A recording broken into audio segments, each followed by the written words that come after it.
I know this car. This was a buddy of mine's car. Yeah, he blew the engine and he put a 302 from a Crown Vic in it. And I'm like, oh my God, no.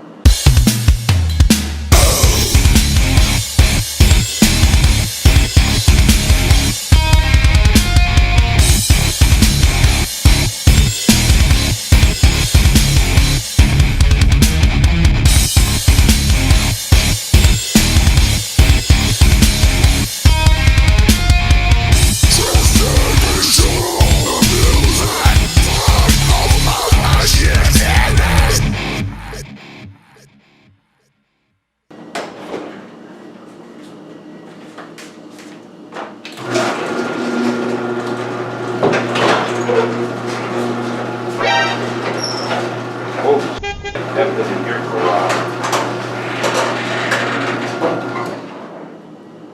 That's the result of a temper tantrum, I guess. Yep, I had one.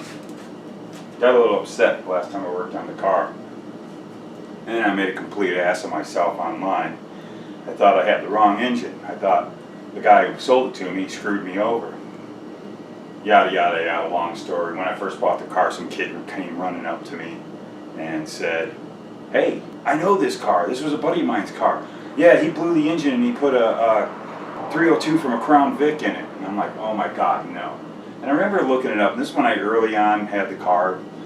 Didn't know a lot about these yet.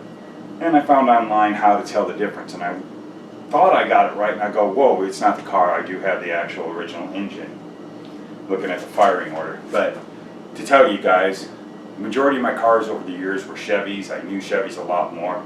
So everything's backwards as far as firing order and everything. I'm looking at the, you know, with the distributor in the front instead of the back and everything and how it, anyways, I keep looking at this stuff wrong and I misjudge how my firing order between the high output 5.0 and the old style Windsor firing order. And I thought I had the wrong engine. And I blew my face off on one of the message boards. Everybody laughed at me. I looked like an idiot. But anyways, long story endless, I was the jerk. I was wrong. Not knowing anything about these cars still, I guess, is what it looked like, even though I've been doing this crap for 30 years. You know, I jumped the gun. So don't jump the gun and get on the social media and make yourself look like an ass. I'm good at doing that. It all worked out good, but I threw a little hissy fit. Tossed a chair. Another long story is I haven't been making videos on the car. I haven't been working on the car in a while because I had a death nail of a job and I worked for a couple of women that just took what was once a great job and just made it within a 24-hour period into the worst job you could ever have, because the higher, I guess, district manager is the best way for you guys to understand. She was, Gardula the Hut. She comes slothing into the district and completely changes everything and wrecks the whole thing. And then there was this horrific manager, this old woman who should have retired 15,000 years ago. She's the friggin' crypt keeper, and she just gets bounced and bounced and bounced from all kinds of stores and doesn't know nothing about nothing. And she's just a horrible manager and runs off assistant managers. And I was an assistant manager that was lucky enough to get tossed in by Gardula into the Crypt Keeper's store, and everything went downhill from there. Needless to say, it ended my career in that company, which was sad. I really liked the company. My whole family works there. But now I'm moving off to another company that I think is going to work out a lot better because I know the guy that I'm going to be working with. And this company is going to afford me to have a clearer mind and more time to focus on my car and this channel and making videos.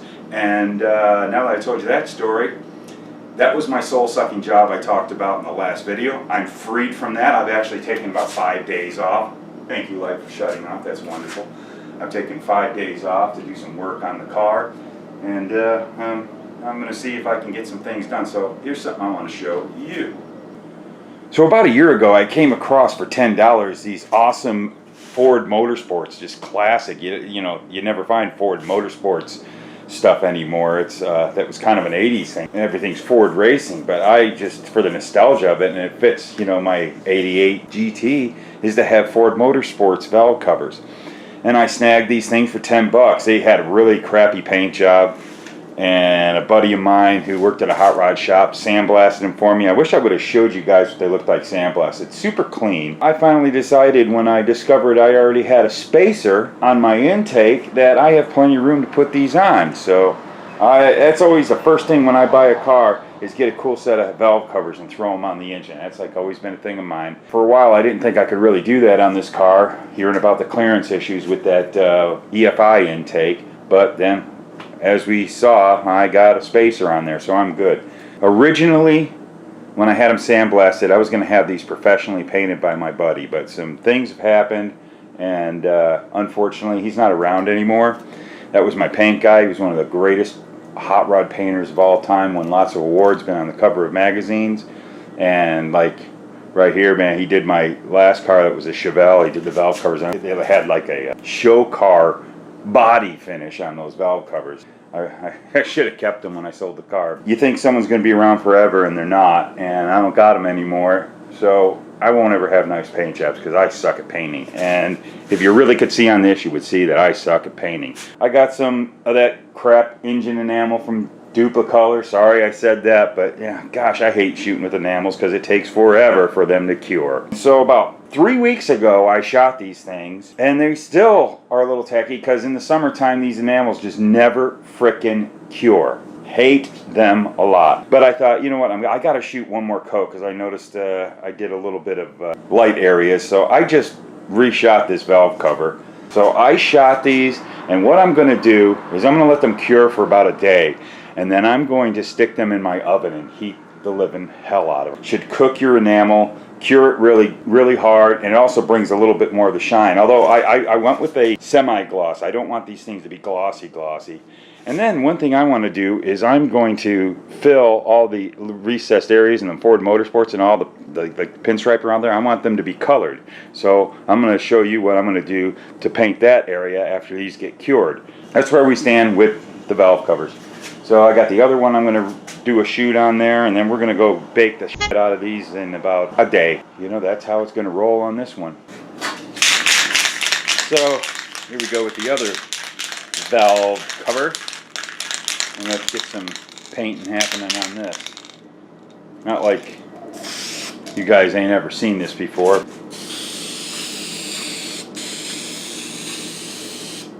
And if you've ever watched a paint video from someone who knows what they're doing, not that I claim I do.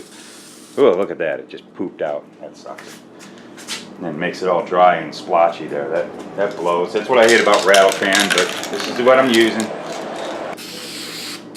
You want to do nice even passes and go past the part you're painting. Oh God, never do that. Stop in the middle of it. I'm not with it this morning. Oh man, it's killing me. That's what sucks about spray cans. It's just blowing the whole paint job for me now. Oh my God. Oh shit, this is just horrible. Also, when the can starts getting low, you get your blotchy shots. It's just blowing the paint job right on the top too. Oh, it sucks so bad. Hopefully it'll look okay. I just want it to look decent, and we'll just live with it. Get this last side here, and I'm done with this. I'm not putting any more coats. We're gonna let it cure for a day, and then we're gonna throw it in the oven and cook this bastard. We should have a nice look, and then we're gonna do all the detail painting around all the, well, detail. My maraca.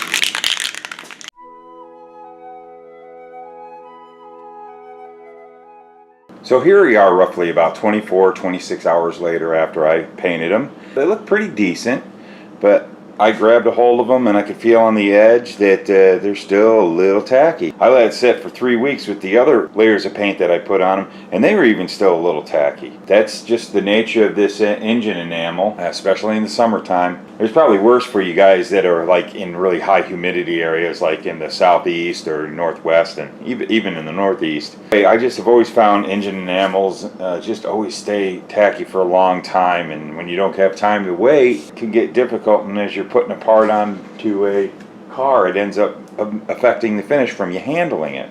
What we're going to try is, I've never done this before, I'll tell you, but I've always read about it and seen successfully done is bake it. It's like what they do to cure automotive paint jobs really fast at places like Mako or high volume production paint shops. So I'm going to take them on into the kitchen and put them in the oven. Bake them like a cake. So I looked up on the internet on VHT's website, and they are suggesting bake times in the oven for their Engine Enamel paints is 20 minutes at 200 degrees Fahrenheit. So I'm going to go ahead and set this at, let's see if my oven will even go down to 200 degrees. It might not. And, because I know some ovens don't. And mine does. So I'm going to set that. Once it beeps, it's all preheated, and we'll go ahead and put those in the oven. Okay, so the oven's all preheated. And we will set these babies in there. I'm trying like heck not to touch them because, again, they're still sticky. Not to put my fingers on the paint. Oh, isn't that cool? Love little disasters. Let's slide them in. What I'm going to do is I'll set the alarm on my phone for 20 minutes and we'll get right back to it. Alright, so it's been 20 minutes, so I'm going to shut down here. Okay, I'm going to put my protective mitten on because it's always safety first, kids. Remember, safety first. Ooh, it's got a nice smell to it. So I'm going to pull these out just to about here. I don't want to touch them.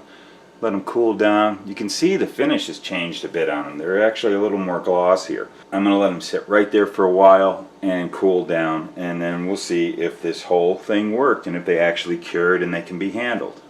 So I baked it for 20 minutes and I came out and checked it, and after it cooled down I could still notice that it was still a little tacky. Like you could probably take your thumbnail and push it into the paint. So I baked it at 200 again for another 20 minutes and let it cool down. It's still a little warm, and it's still, you know, I feel it to be a little tacky. Like if I started handling it, you'd see thumbprints. So I don't know what to do about this Engine Enamel. Yeah, it's not really working out, and I really would like to move forward with this. So I'm going to call it the end of this video, and we're going to move on to a second part. We'll let this sit for another week. Then we'll do all the paint in the detailed pinstripe and the Ford Motorsports and all that on another video. So thanks for watching. Subscribe. Hit the bell for notifications. Doesn't matter anyway. Hit the bell for notifications. Doesn't matter anyway. Watch my other videos, and thanks a lot for tuning in.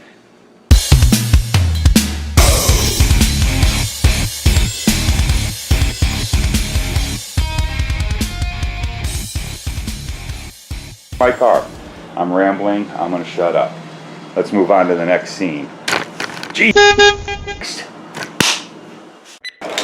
And it's a situation of buses driving by and fucking up the sound.